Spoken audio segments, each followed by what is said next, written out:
$4.5 trillion. That is NVIDIA's market capitalization as of January 2026. To the average investor, NVIDIA looks like a runaway train. But to the architects of the global economy, NVIDIA isn't just a chip company. It is the foundation of the intelligence age. Every AI-generated image, every autonomous factory, and every sovereign data center on Earth now runs through NVIDIA's nervous system. NVIDIA controls over 90% of the AI training market. They aren't just selling hardware, they are selling the building blocks of a new industrial revolution. This is why Evercore ISI recently reiterated a price target of $352 per share, implying a valuation north of $7 trillion. The catalyst for this unprecedented growth? A platform named Vera Rubin. But to understand why NVIDIA is currently invincible, you have to understand how close they came to total extinction.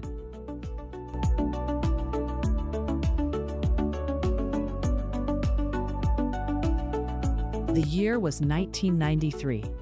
3 engineers sat in a San Jose Denny's booth with a napkin and a radical bet that the future of computing was parallel processing. Jensen Huang, Chris Malachowski, and Curtis Priam believed GPUs could handle thousands of calculations at once, unlike the CPUs of the time. Their first attempt to prove this was the NV1, released in 1995. It was a catastrophic failure. NVIDIA bet on a technology called quadratic texture mapping, which used curved surfaces to render 3D objects. It was technically elegant, but strategically fatal. Shortly after the NV1 launched, Microsoft released DirectX and standardized triangle-based rendering. The NV1 couldn't handle triangles efficiently. Overnight, NVIDIA's primary product became an orphan. By 1996, the company was 6 months from bankruptcy. Jensen had to lay off 60% of his staff. He famously told his team, "Our company is 30 days from going out of business." They survived only by pivoting to the industry standard and releasing the Riva 128 in 1997. It was their last shot, and it hit the bullseye. But hardware was only half the battle. In 2006, Jensen made another bet-the-company move by launching CUDA. For 10 years, Wall Street hated CUDA.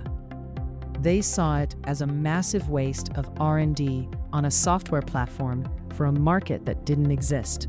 But by the time the AI boom hit in 2022, every AI developer in the world had been trained on CUDA.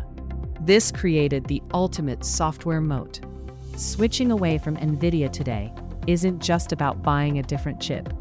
It's about retraining millions of engineers and rewriting trillions of lines of code. It is the invisible wall that keeps competitors like Intel and AMD at bay.